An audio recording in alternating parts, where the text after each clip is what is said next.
Rombongan pendaki ini mengalami teror yang tak terlupakan ketika mendirikan tenda di atas Gunung Singgalang. Seperti apa kisahnya, kita akan simak sebentar lagi.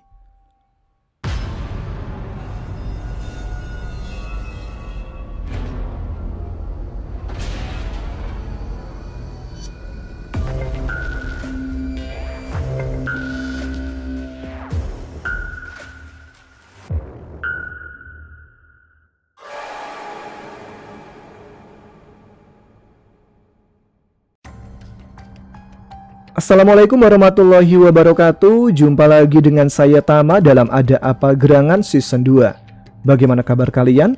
Semoga selalu diberikan kesehatan dan juga rezeki yang cukup.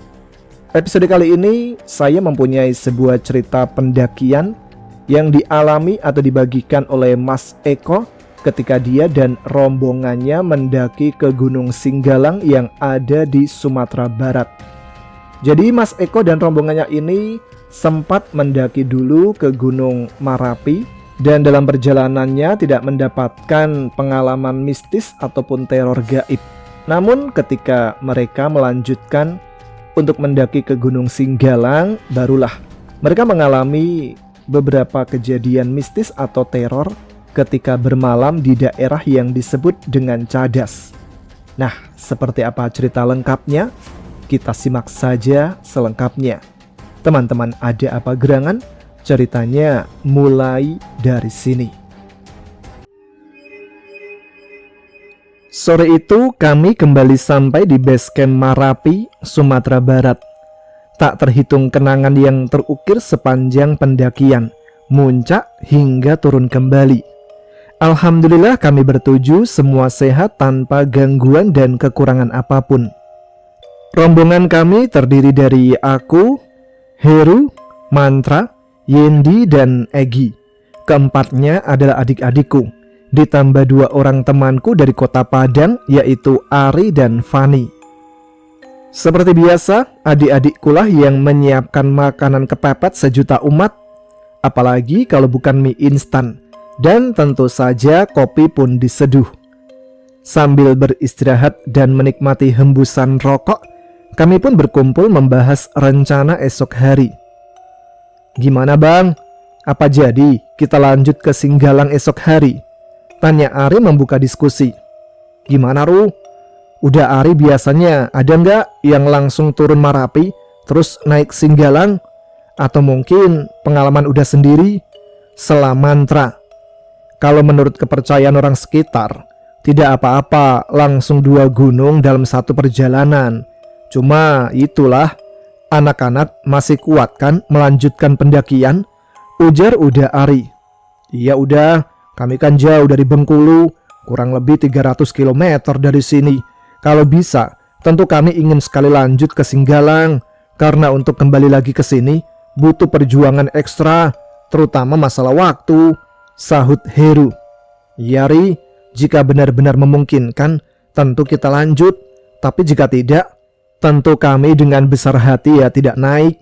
Saya selaku yang paling tua ikut dengan keputusanmu karena Ari lebih berpengalaman dengan gunung-gunung daerah sini. Ucapku memberikan pertimbangan. Iya bang, tapi sebenarnya aku juga belum pernah naik ke Singgalang, apalagi langsung dari Marapi. Tapi Fani pernah tuh ke sana, kata Ari. Kalau menurut aku sih nggak apa-apa selama kondisi fisik kita masih kuat. Gimana Van? Kamu kan pernah naik ke Singgalang. Ingat nggak sama trek dan jalurnya? Tanya Ari pada Fani. Masih ingat abang-abang sekalian, Fani udah 2 kali naik ke sana. Dan menurut Fani, nggak apa-apa besok kita lanjut. Akhirnya kami pun sepakat untuk lanjut ke puncak Singgalang esok hari. Hujan pun turun rinai. Dari jendela, pohon stroberi di sebelah musola tempat kami menginap tampak samar tertutup kabut. Ku tarik resleting sleeping bagku. Kulihat yang lain sudah terlena dengan tidurnya masing-masing. Singkat cerita, pagi pun tiba. Semburat cahaya matahari menampilkan siluet sunrise yang sangat menakjubkan. Setelah membersihkan tubuh ala kadarnya di masjid dan membeli bekal, Kami pun packing dan berangkat menuju pos pendakian Gunung Singgalang. Jalan yang dilalui terus mendaki. Sesekali mobil kami terpaksa berhenti saat bersisian dengan kendaraan lain karena jalan yang semakin mengecil. Terlihat di kiri dan kanan para penenun pandai sika, tenunan tradisional khas Minang menghiasi pandangan. Mirip dengan gambar uang pecahan 1000, celetuk adikku yang juga merupakan peserta terkecil di antara kami. Ia baru duduk di bangku kelas 2 SMU. Itu namanya tenunan pandai sika, jawab salah satu adikku yang kuliah di kota Padang. Kami hanya nyengar-nyengir melihat kekaguman Egi. Ketika hampir sampai di pos, kiri kanan jalan tak ada lagi pemukiman. Yang tampak hanya pohon jeruk dan kebun sayuran warga. Dan semuanya tertutup kabut. Aku sempat membatin, kok aneh ya kabutnya? Di bawah tadi nggak ada sedikit pun. Dan meskipun kami berangkat berenam, sunyinya terasa lain. Sulit sekali untuk kujelaskan, tapi cepat ku tepis pikiran itu. Akhirnya tampaklah pemancar stasiun TV dan basecamp ala kadarnya, tempat melapor berada di sebelahnya. Setelah basa-basi, kami pun meminta briefing pada petugas penjaga basecamp karena hal ini yang terpenting. Seperti di daerah pemukiman, gunung pun memiliki kearifan lokalnya masing-masing. Kalian tentu sudah tahu dengan larangan-larangan umum di pendakian kan? Tambahan untuk Singgalang ini, ia dijaga oleh sang putri, terutama telaga di puncaknya. Dan tentu masih banyak makhluk-makhluk tak kasat mata lainnya. Jaga kelakuan dan ucapan. Jangan buang sampah dan buang hajat sembarangan, terutama di Telaga Dewi. Dan jangan meninggalkan rombongan. Selalu tingkatkan kewaspadaan. Puncak memang tujuan akhir, tapi jika tidak memungkinkan, kembali pulang dengan selamat merupakan pilihan yang paling realistis. Dan selalu satu komando. Kami pun bersiap-siap. Dari dalam terdengar petugas itu memanggilku. Ada apa bang? Tanyaku. Enggak, aku cuma mengingatkan. Tolong jaga ucapan dan kelakuannya, terutama adikmu tuh yang paling kecil. Bisa jadi dia belum paham dengan etika pendakian, ujar petugas basecamp. Iya bang, insya Allah. Tapi aman kan bang? Aman, cuma, jawab petugas basecamp dengan suara terputus. Cuma apa bang? Tanyaku penuh selidik dan agak was-was. Enggak ada apa-apa. Hati-hati aja ya. Akhirnya kami pun berangkat dan memulai pendakian.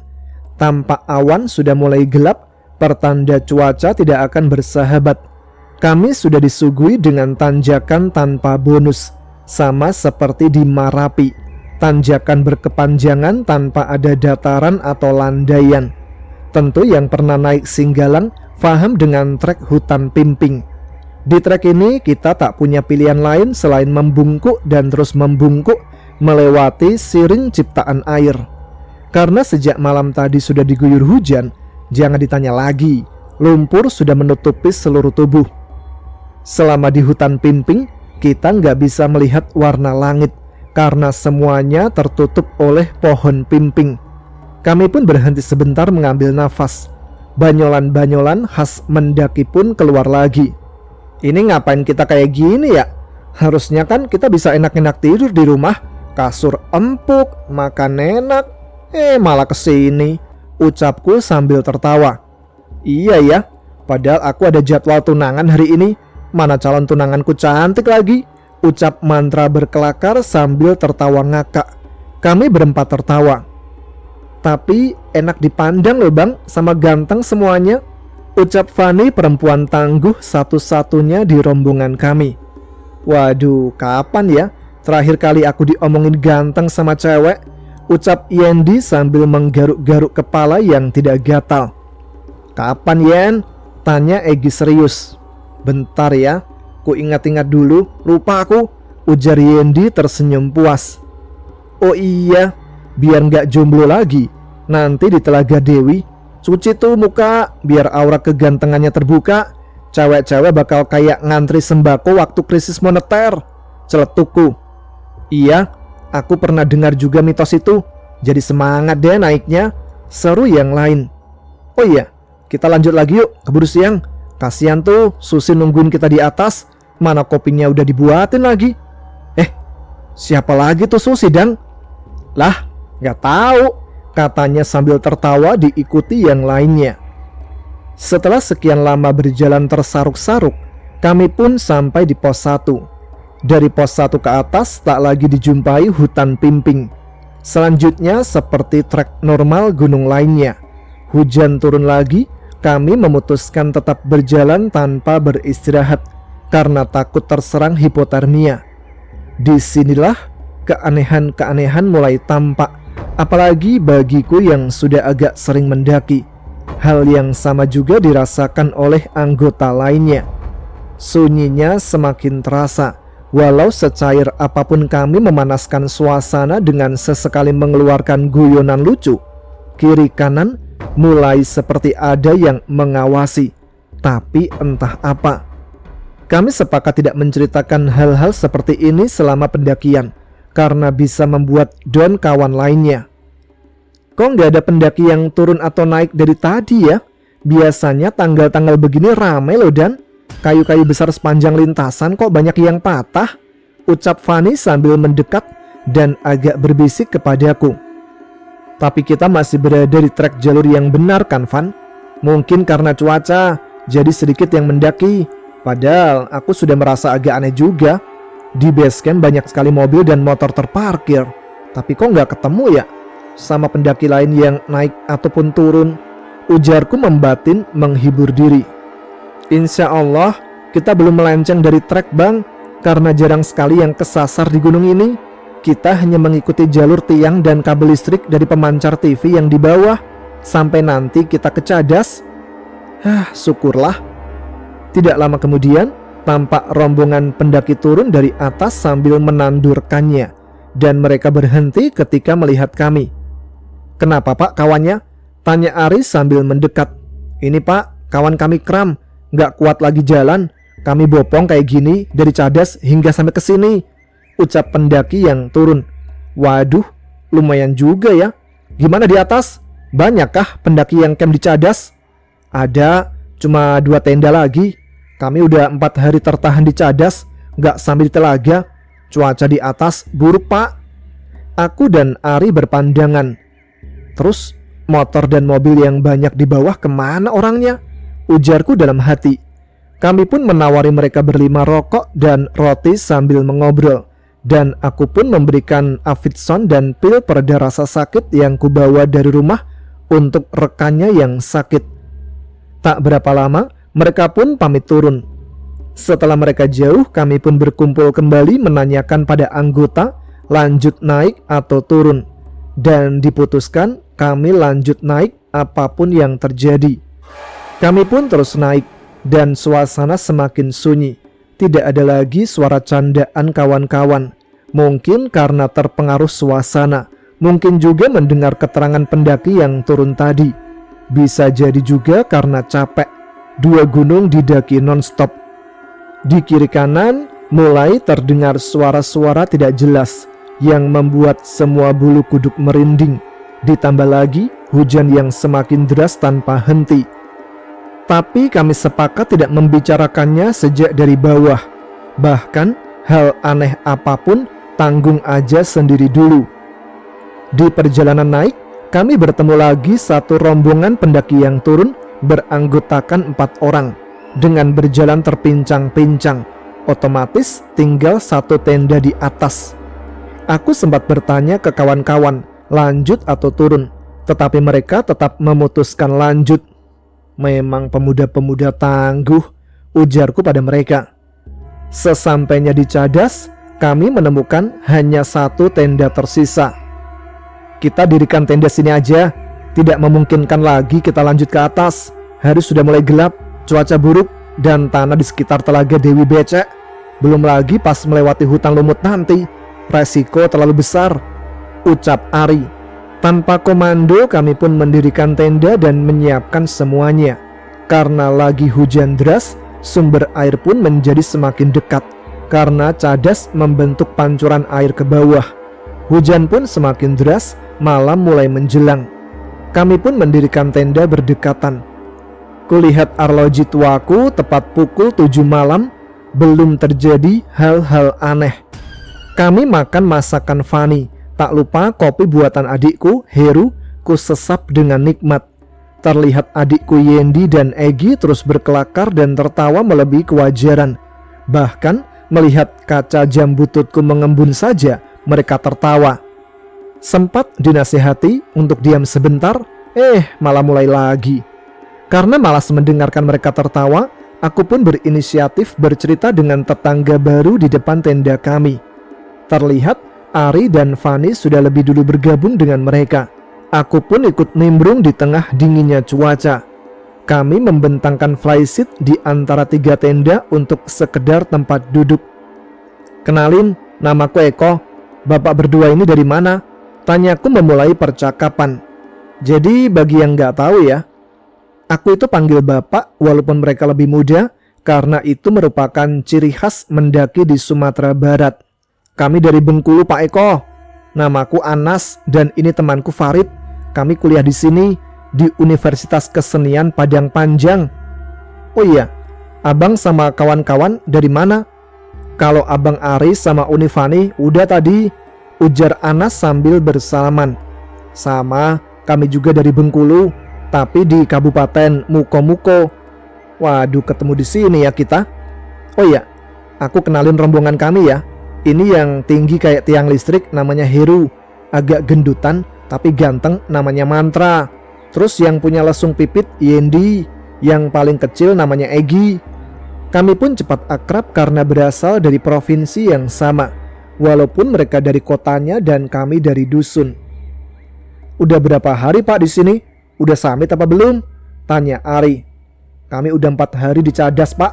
Gak bisa summit, cuaca buruk. Gak berani kami naik dalam keadaan cuaca begini. Besok kalau tidak ada perubahan, mungkin kami turun. Soalnya lusa kami udah masuk kuliah," ucap Farid. "Iya, kawan-kawan bahkan udah turun duluan tadi pagi.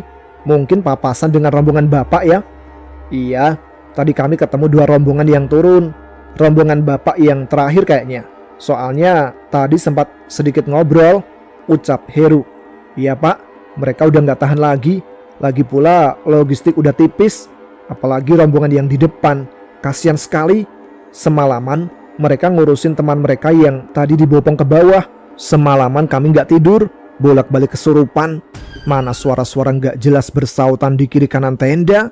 Sampai-sampai kami gak tidur," ucap Anas. "Serem juga ya. Gimana sih suaranya?" "Kayak geraman gitu Pak.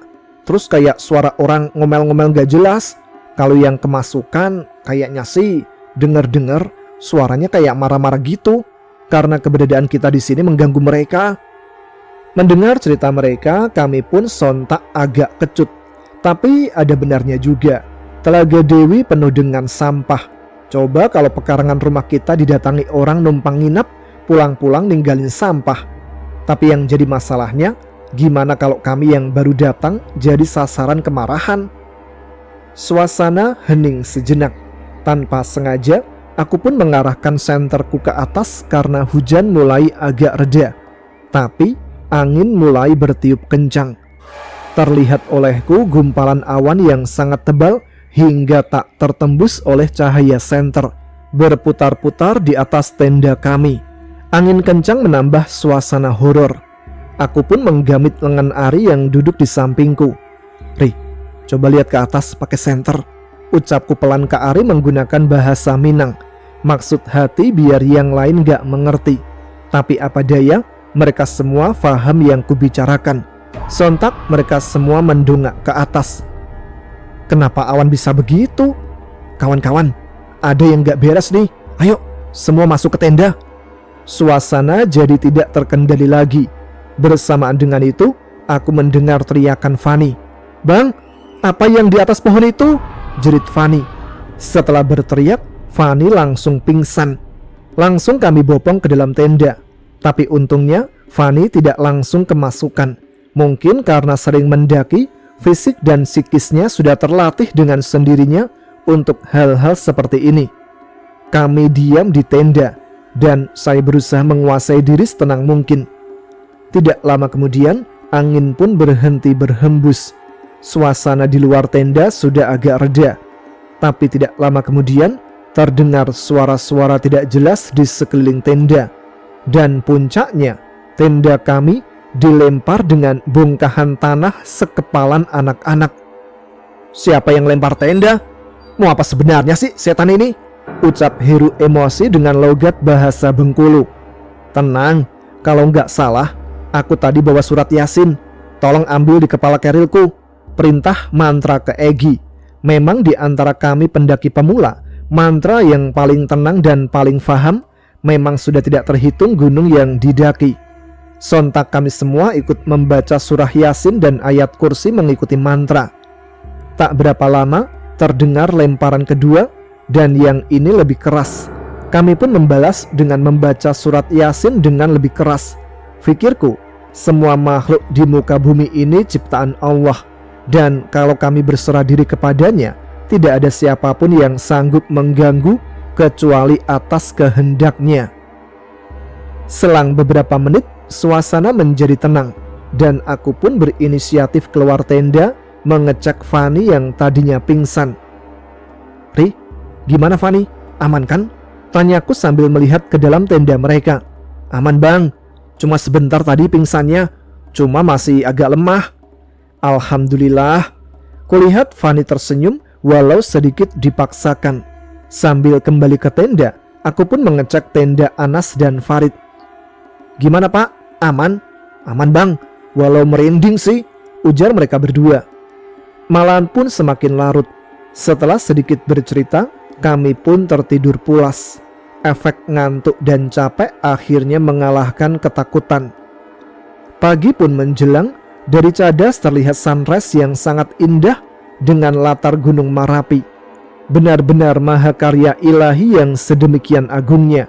Orang-orang sombong dan merasa paling hebat harusnya melihat keagungan-keagungan seperti ini, biar mereka tahu bahwa yang mereka sombongkan hanya seujung kuku di hadapan Sang Pencipta. Namun hanya sebentar. Tak lama kemudian, hujan disertai angin pun kembali turun dengan deras. Rencana summit pun berantakan.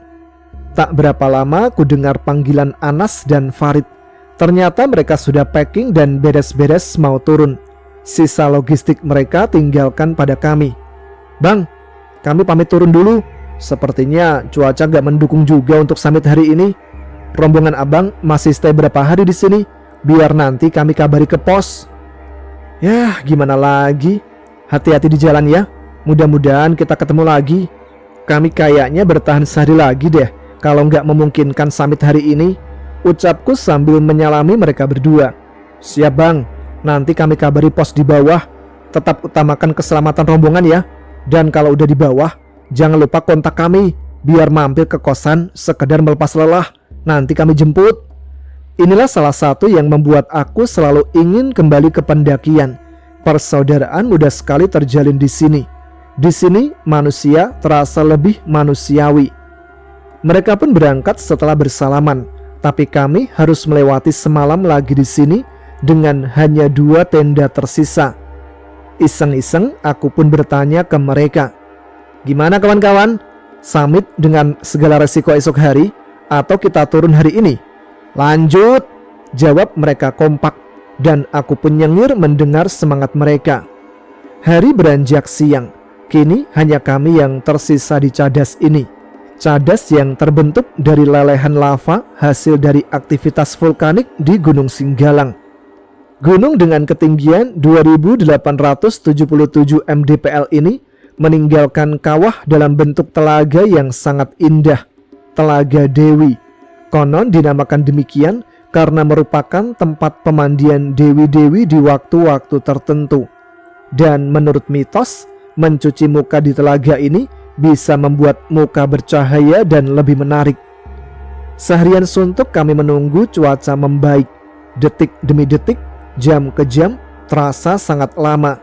Dan yang paling anehnya lagi, di tengah cuaca yang mendung, awan yang tadi malam kami lihat berputar-putar di sekitar cadas muncul lagi, lalu pergi, muncul lagi, berulang dan terus menerus. Siangnya alhamdulillah tidak ada gangguan berarti, kecuali cuaca dingin yang luar biasa, efek hujan yang turun terus-menerus. Dan tentu saja rencana summit ke Telaga Dewi gagal total siang ini. Sore pun menjelang memancarkan rona jingga yang sedemikian indahnya. Tapi jika senja datang, tentu sebentar lagi malam menjelang. Ayo masuk semua, sebentar lagi maghrib, ucapku memberi perintah ke rombongan yang masih asik bercengkrama sambil memandang sunset yang hanya muncul sebentar dan hujan kembali. Oh ya bang, kok nggak ada pendaki yang naik ya hari ini? Ujar Ari sambil masuk ke tenda. Iya ya Ari, mungkin karena cuaca buruk. Mungkin ya bang. Kami semua pun masuk ke tenda. Tentu jaket dan sleeping bag langsung dipakai. Kaos kaki bola 2 lapis disarungkan. Kalau besok masih seperti ini cuacanya, gimana dang? Tanya Yendi. Terpaksa kita turun. Logistik, pakaian dan kondisi tubuh kita udah nggak memungkinkan lagi. Kalau dipaksakan, bisa bahaya nanti. Dan untuk menjaga semua kemungkinan, tolong kalian jaga kelakuan. Jangan bercanda berlebihan. Tentu kejadian malam kemarin gak kita harapkan berulang malam ini. Mereka pun menganggukkan kepalanya. Tapi karena pesan tadi, suasana menjadi sunyi. Kudengar kawan-kawan di tenda sebelah sudah tidur nyenyak. Adik-adikku juga sudah terlelap. Tinggal mantra yang siap siaga dengan surat Yasin di tangannya. Dan aku yang menyeruput kopi, siap menghadapi semua kemungkinan. Malam semakin larut, kulihat arloji tuaku menunjukkan pukul 9:45 menit. Dari kejauhan, ku dengar sayup-sayup suara tawa cekikikan. Jauh sekali rasanya di atas cadas. Lama-kelamaan, semakin lama suara itu semakin mendekat. Mantra memberi isyarat padaku untuk diam dan memintaku mendekat. Dan kami pun membaca surat Yasin bersama-sama. Suara itu perlahan menghilang. Man, tidurlah duluan, biar aku yang jaga. Ucapku pelan pada adikku. Iya kak, udah gak tahan lagi. Kini tinggal aku sendirian yang duduk mematung, berharap tak terjadi hal-hal aneh lagi. Tapi mataku kok seperti tidak mengantuk sedikit pun. Kulihat arloji tuaku sudah menunjukkan pukul 1:30. Lamat-lamat di luar tenda terdengar suara air di kolam kecil yang kami buat siang tadi. Terdengar suara air ditimba. Kutahan semua rasa keingintahuan. Tapi apa daya, perlahan kusibak resleting tenda kami. Dan antara sadar dan tidak, aku melihat seorang nenek tua mengambil air dengan kedua tangannya untuk mencuci muka. Refleks aku tutup kembali pintu tenda. Siapa? Nenek-nenek malam-malam di atas gunung begini? Dengan sekuat tenaga, kukumpulkan keberanianku untuk kembali melihat keluar. Ku buka kembali pintu tenda. Refleks aku kembali melihat ke arah nenek tadi. Dan tak terlihat lagi nenek-nenek di sana. Untuk mengetas kesadaran dan belum lepas keterkejutanku, kulihat dari arah bawah tampak serombongan pendaki 8 orang tersaruk-saruk mendekat. Iseng aku melihat ke arah telapak kaki mereka, dan semua menginjak tanah. Kuraih mantel hujan dan kubangunkan semua anggota untuk membantu, karena kulihat mereka sudah sangat kepayahan. Akhirnya pagi pun kembali menjelang. Tak seperti kemarin, cuaca terlihat sangat cerah. Suara burung bersautan, sunrise pun terlihat jauh lebih indah. Di tenda sebelah, kulihat Fani sudah menyiapkan sarapan dan kopi. Sambil ngopi, kami pun berkumpul dengan pendaki yang baru datang. Kami mendapatkan saudara baru. Makasih bang, juga dengan kawan-kawan yang lain. Kenalin, aku Boy. Kami semua dari Pekanbaru, Riau. Dan satu orang teman kami penunjuk jalan, ini dari Bukit Tinggi. Makasih banyak ya, udah bantu kami malam tadi, ujar Boy. Aku pun menceritakan semua teror yang kami alami selama 2 malam di Cadas. Memang bang, cuaca Singgalang lebih ganas dari Marapi, ujar Andre, guide rombongan Boy. Sesudah ini, nanti ada tugu sebelum hutan lumut untuk mengenang pendaki anak SMA yang sampai sekarang gak diketahui nasibnya. Di hutan lumut nanti, kita harus berucap sopan, karena di sana konon ada pintu ke dimensi lain yang sewaktu-waktu dapat terbuka. Akhirnya dengan menyiapkan bekal, kami pun melanjutkan langkah ke Telaga Dewi. Setelah cadas yang tidak begitu tinggi, terlihat tugu peringatan di sebelah kanan jalan. Tugu itu mungkin didirikan sebagai pengingat agar kita lebih hati-hati. Kemudian, kami memasuki vegetasi hutan lumut. Inilah maskot yang paling unik, paling indah, dan paling berkesan. Hutan lebat yang digelayuti oleh lumut bermacam jenis dan warna, gabungan dari keindahan, misteri, serta kengerian yang begitu kental. Sesekali aku melirik ke belakang, memastikan anggota kami lengkap, takut tersasar ke portal dunia lain seperti cerita-cerita mistis. Tidak berapa lama kami pun sampai di tepian Telaga Dewi. Di telaga ini dedaunan yang jatuh tidak akan mengarah ke tengah, karena selalu dibawa ke pinggir telaga. Alhamdulillah, karena ridho Allah, tujuan kami tercapai. Hutan lumut yang ikonik dan Telaga Dewi dengan pemandangan yang sangat indah. Semua teror dicadas, semua lelah pendakian dan capeknya perjalanan pulang nanti akhirnya terbayarkan. Setelah puas menikmati keindahan Telaga Dewi dan puncak Singgalang, kami memutuskan untuk segera turun, mengingat 2 hari yang kami habiskan di cadas telah menguras logistik dan energi. Kami pun berpisah dengan rombongan Boy, saling bertukar kontak dan berjanji untuk bertemu lagi di lain waktu. Perjalanan turun terasa lebih cepat, meskipun sisa-sisa hujan semalam membuat trek hutan Pimping menjadi sangat licin dan berlumpur. Kami tak lagi disuguhi keanehan atau teror seperti 2 malam sebelumnya. Mungkin karena matahari bersinar begitu cerah, atau mungkin karena kami telah berhasil menuntaskan niat kami dan bersikap sopan selama berada di kawasan Sang Putri. Kami melewati pos 1 dan akhirnya menjejakkan kaki kembali di area yang lebih landai. Suara bising kendaraan dari kejauhan mulai terdengar. Rasa lelah yang sempat tertepis semangat summit kini kembali menyeruak, namun digantikan oleh kelegaan yang tak terkira. Sore menjelang ketika kami akhirnya tiba di base camp Gunung Singgalang. Setelah melapor dan berpamitan dengan petugas yang sempat mewanti-wanti kami kembali ke mobil.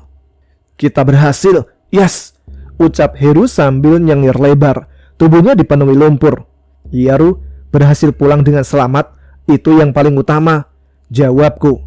Kami menghidupkan mesin dan meninggalkan base camp Singgalang, membawa serta kisah teror dan keindahan Gunung Singgalang.